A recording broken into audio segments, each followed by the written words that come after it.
Chapter 18, Beneath the Surface. Once I realized what my father had been up to, I took a more detailed tour of the basement. It had been reorganized and put together rather well. Unlike the rest of the house, it was neat and tidy. The way it was all set up made it look like it was a museum, and I was so astounded by the sight of it. Although I had some experience with most of the items that I came across, there were a few things that I had never seen before. I kept looking around trying to see if there was anything that I may have missed, and I was in complete awe. I was so amazed that I didn't want to touch anything in fear that I would ruin it. The whole basement looked like a command center that you would see in the movies or something. It was outstanding. The thought of my father's passing away had actually drifted off of my mind for a moment. Just for a second, I thought my father was alive again and I would get in a lot of trouble for being down here. Eventually, I came to my senses. I remembered that my father was killed and I instantly became enraged. With my temperature steadily rising, I slowly made my way around to the desk and sat down at the computer. There was a bar on the monitor with the colon blinking in the left corner. It said that a password was required and I had no idea what it could be. I couldn't think of anything off the top of my head, so I just started guessing. I tried random names and dates, hoping I would get lucky with every input. I believe my father would have chosen a password I could guess, but I couldn't be sure since he had kept this all a secret to begin with. Regardless, I kept putting in different names and dates that came to mind, but nothing allowed me to gain access. It took me well over 30 minutes of guessing, and sure enough, it was the date that my mother was killed. When I finally got into the main computer, there was a file labeled Home Surveillance. There was also another one titled Body Cam. I clicked on the home surveillance icon and the entire home security system popped up. It was on the screens all around the basement and I was able to see all different areas of the house. Based on the position of the cameras, it seemed as though my dad installed a whole entire security system that had just about everything inch around the house covered. There didn't appear to be any blind spots at all. If there were, then I didn't notice any of them by looking at the screens. I thought to myself, if these cameras were running all day and night, then it would be possible that the cameras caught most of my father's activities. Not only would I get to see him again, but they would have captured him coming and going from the house. They would also have the times along with the dates that he acted as a vigilante as well. It was even possible that there might be some footage on the computer that had been wiped off the internet. Maybe my father posted them himself or he knew someone who could, since he wasn't all that tech savvy. The first thought that came to mind was Grace, but I was too exhausted to think. I knew I didn't have enough time to comb through all of the footage and I put that on hold. I continued looking for anything on the computer that was dated recently. It appeared as if there were a range of crimes that were connected to my father's main investigation.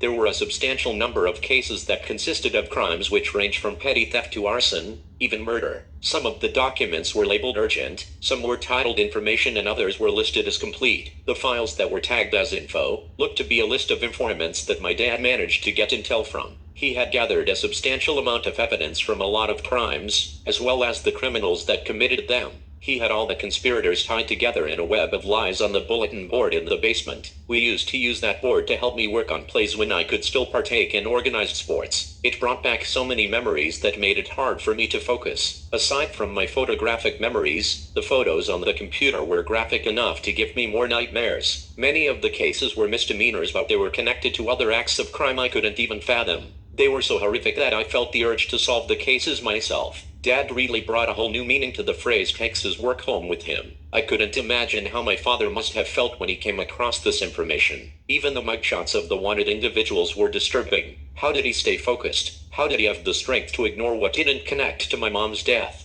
I wondered, as I held my hand across my forehead, only to feel it getting warmer as it held my head up from the desk. My dad had gone from hating the news to being consumed by it following my mother's passing. I couldn't comprehend the amount of pain my dad was dealing with on top of the loss of my mother. The trauma he endured from the military was damaging enough. It certainly continued throughout his career in policing too. I'm not sure how he did it, but his true grit was truly inspiring. Despite the fact that this information fueled my father's fate, I felt like my destiny had been laid out before me. I felt like it was my duty, my birthright to pick up and finish what he started. I made it my sole purpose to get to the bottom of my dad's death along with my mother's. Without another thought, I walked over to the other side of the basement. I grabbed the uniform hanging on the wall, and I tried it on. Give or take an inch, it fits pretty well. We were roughly the same height, but he was a lot bigger and stronger than I was, so the outfit was loose in some places. It wasn't very comfortable, seeing as though it was pretty heavy and didn't completely fit. I had gained about 20 pounds while I was working out with my dad in the summer, but I was still about 20 pounds shy of my father's weight. I figured I would have to tone up so I can fit into the suit, and I planned to do just that. Eventually, when I put on the vest, I looked down and saw that it had already sustained some damage. There were 2 bullet holes in the front of it and another rip on the side, right between the straps. It was also stained with blood on the front, the back and side of the vest. I couldn't be sure if it was my father's blood, but it looked like he was certainly shot in the chest, maybe even stabbed at some point. I kept examining the vest, checking out the hole stained with blood. Suddenly everything became real, and I began to second guess what I was doing. Maybe Grace was right. Maybe it would be best if I went back to school, or maybe even followed through with enlisting in the military. Little by little, I started getting sidetracked, again.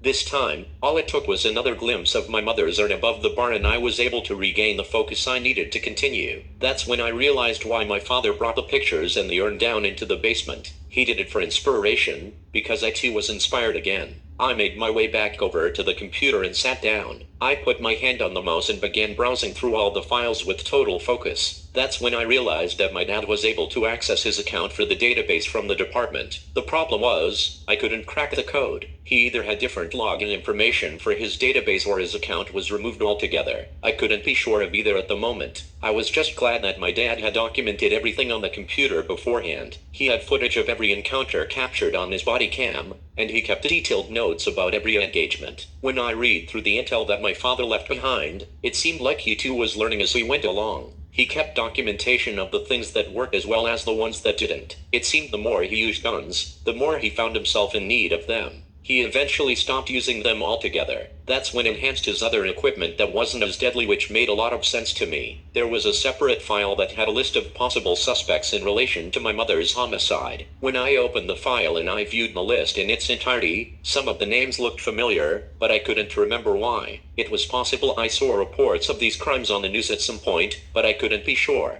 The name that stood out the most was Princeton Price, the young man both my father and I suspected of being behind the death of my mother. He was at the very top of the list. It said here that Princeton Price was also known as the Prince. He had an extensive criminal record which I had no idea about. It was nothing too drastic, which didn't surprise me at all. He had a history of distribution, assault and domestic abuse. He also had pending charges for aggravated assault with a deadly weapon. All the other cases seem to have been dropped or sealed. Though the prince was in fact a criminal, the documents show that he could not be responsible for killing my mother. It turned out that Price was actually incarcerated on the day she was killed for a domestic dispute. He had also served 4 months in the county jail for an assault that he was convicted of in the past. It was also noted that he qualified for early release and got out with good behavior. Aside from the records regarding Princeton Price, there was also footage of the encounter with him. The entire conversation that was had between both him and my father had been caught on camera completely. The body cam was able to capture, record and display everything in real time as well. When I pressed play, you could see and hear everything that was said and done during the interrogation pretty clearly. It reminded me of one of my first-person video games, and I found the heinous methods my father used to get the information from Price to be appalling. They were unnecessary. I never could have imagined my dad was capable of causing such bodily harm.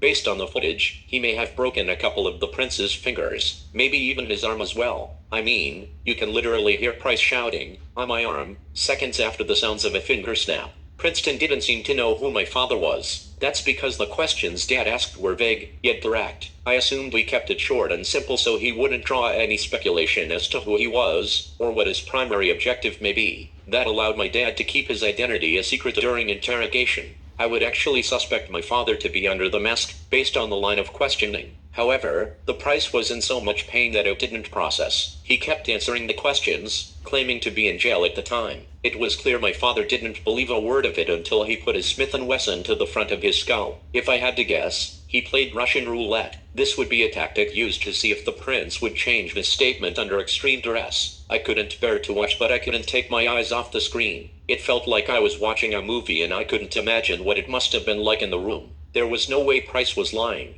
He repeated himself and it seemed my father also took that as a sign that he may be telling the truth. Something told me that my dad knew that the prince wasn't capable of such a crime. He just had a grudge against him based on the racist remarks made towards my mom beforehand. I don't think he ever got over it, so he took his frustration out on Princeton in spite of that. That's an assumption I made based on the information we had previously come across. When it turned out to be true, My father turned his attention back to the subway station where my mother died. That's where I would have started. That's the main reason. I figured my father was seeking revenge. I'm sure he couldn't hold back his rage once he got his hands on Price's criminal record because I couldn't either. Regardless, there wasn't anything new that had been added regarding Price. On another note, there was footage obtained from another store nearby. There wasn't any footage of the encounter with the clerk this time. There was only video from the security cameras outside of the convenience store. The footage showed Nightmare getting out of a van driven by an older woman. The vehicle pulled up right near the train station and you could see that black mask being let out of the van. It was clear as day. It was just in time to blend in with the crowd that was seen heading into the train station terminal. This alone was enough to prove that my mother's death was not an accident at all. My father tracked down the owner of the van by the license plate number seen on the camera.